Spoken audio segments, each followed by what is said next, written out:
Misery loves the lonely. It likes to keep you contained, never entertained, trapped within your own thoughts in the quiet reaches of your reclusive brain. It wants to sit in the rain and play solitaire with your mind, but it likes to hide some cards so you can never win, no matter how many times you try, just so it can hear your silent, whimpered cry. Misery loves the introverted. Company is not its friend. It wants you to feel deserted on your travels. It wants to unravel the unkind things you think, just to see what it can find when you journey to the brink of the darkest self-loathing cliff of the mind.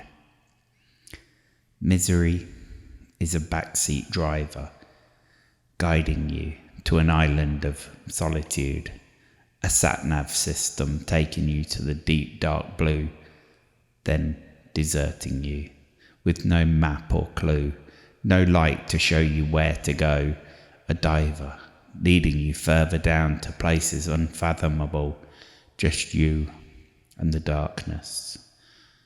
Don't scream or you will drown. Misery drops you like a coin into a well to make wishes for endless empty shells, to fill with mindless empty irrationality, breeding an army to become another of its endless casualties, trying to find meaning in a world devoid of gravity, like biting on tin foil with a mouth full of cavities.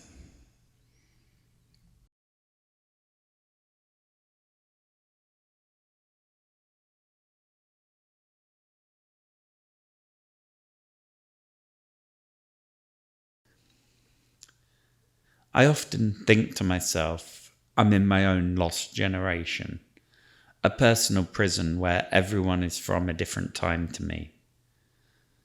I'm lost in pages of history when everyone else is in a future world of fantasy, living incomprehensible lives to me.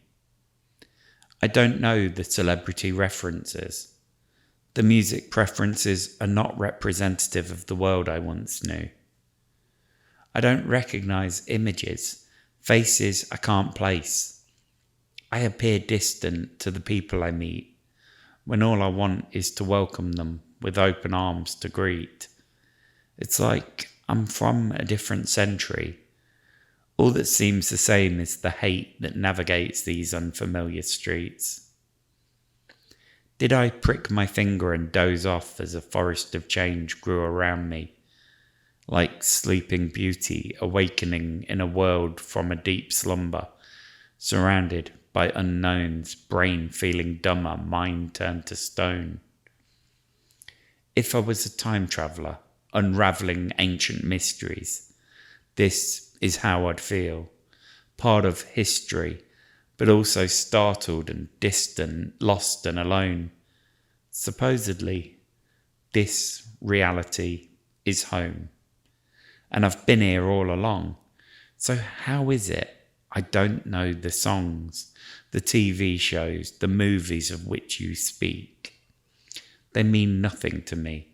Where was I when these things were becoming the norm? Was I locked up in my own brain, just trying to conform? It feels like I've been chasing ghosts for too long. Those floating groans echo through the solid foundations. I've been listening for the telltale haunting tone, the one that whispers when the ghosts are home, the drone that spreads through my head, remembering times that are better left unsaid, and times of spiritual enlightenment, when the ghosts made me feel alive when I should have felt dead. Feels like all of my life I've been chasing ghosts. I walk the same old bones, the streets, the tormented stones. I've been in haunted homes and cemeteries, I've heard their spectral moans, felt the weight pushing down on me, making it harder to scream. It feels like I've been hunting the haunting sounds for so long I no longer recognise the sound of this world and its insatiable hunger. Just the wails as they fill my ears when the ghosts hail to say, "Come near." Feels like I've been seeking substance in the silent social society of ghostly life. I've walked on the dark side and the light. I've met demons and angels, but the ghosts always held me the closest. Those phantom lips, the sheer special blisses of their spectral kiss, before they fade into a vision unfocused.